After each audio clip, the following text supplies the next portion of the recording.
Hey guys, আজ সকাল সকাল তোমাদের সামনে একটা ছোট্ট ব্লগ নিয়ে চলে আসলাম। সবাইকে জানাই সুপ্রভাত, গুড মর্নিং। আজ হচ্ছে মহালয়া, ওই জন্য সবাইকে শুভ মহালয়া প্রীতি শুভেচ্ছা অভিনন্দন জানাই। ছোটদেরকে আমার অনেক অনেক ভালোবাসা, বড়দেরকে অনেক অনেক শতকোটি প্রণাম জানিয়ে আজকে ব্লগটা আমি শুরু করছি। যেহেতু ব্লগটা শুরু করছি মানে কি লং ব্লগও নয়, এটা শর্ট ব্লগে আমি একটা কথা বলতে আসছি। আজ যেহেতু 21শে সেপ্টেম্বর, আজকের থেকে হচ্ছে মহালয়া আরম্ভ হলো। আজকে মহালয়া আজকে দেখা হলো। কে কে মহালয়া দেখেছে ভোরে উঠে কমেন্টে বলবে। আমি যেহেতু মহালয়া দেখেছি ভোরে উঠে, ওই জন্য চোখ মুখের এই অবস্থা। মুখটার অবস্থা দেখছো ব্রণ টন হয়ে যাচ্ছে, তাও এগুলো একটু কমে যাচ্ছে সেই ক্যাপসুলগুলো খাচ্ছি বলে।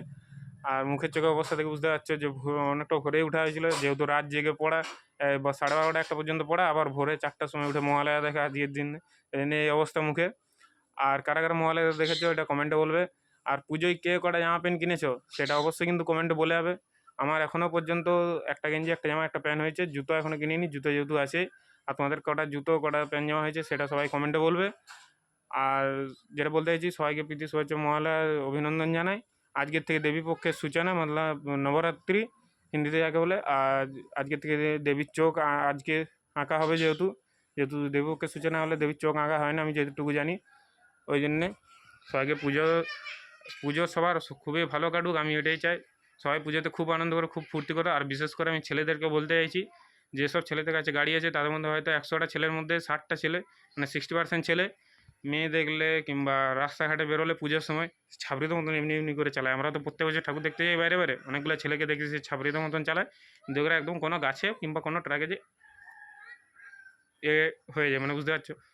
ওই জন্য বলি সমস্ত বেশিরভাগ ছেলেদেরকে, যারা ওইভাবে গাড়ি চালাও ওইভাবে গাড়ি চালাবে না, ধীরে সুস্থে সাবধানে চালাবে, সেভ লাইফ করবে। তাতে তুমিও ভালো থাকবে, আর অপরজন যে থাকবে সেও ভালো থাকবে, সেফটিতে থাকবে। পুজোর সময় ছাবইবাজি বন্ধ করো, ধীরে সুস্থে ঠাকুর দেখো, সবাই খুব আনন্দ করো, ফুর্তি করো। আমিও আমার বন্ধুদের সঙ্গে খুব বাইরে বাইরে ঘুরতে যাচ্ছি। ওইগুলো তো ব্লগ তোমাদেরকে তুলে ধরতে পারলে দেখাবো, আর না পারলে কোনো করে কিছু করার থাকবে না আমার। তো সবার পুজো আনন্দ কাটুক, ভালো কাটুক, এটাই চাই। তো আর কার কটা পুজোর জামা পেনেছে সেটা বলবো। আর কে কে ঝাড়গ্রাম আসছো ঠাকুর দেখতে তার বন্ধু বান্ধবীদেরকে নিয়ে, সেটাও কমেন্টে জানাবে। তো আজকের এই ব্লগটাই সকালবেলা এই জন্যে করলাম, এইটুকু কথা বলার জন্যে।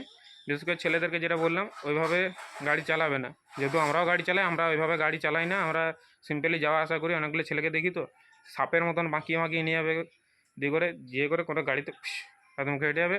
ওর জন্যে মানে সে পুজোটা বেকার বরবাদ হয়ে যায়, পুজোটা বেকার জল হয়ে যায়, হসপিটাল চলে যায় অনেকজন, অনেক অ্যাক্সিডেন্টের ঘটনা শোনা যায়। মানে ওইসব কিছু করবে না। তো আজকে ব্লগটা এতটা মতনই রইলো।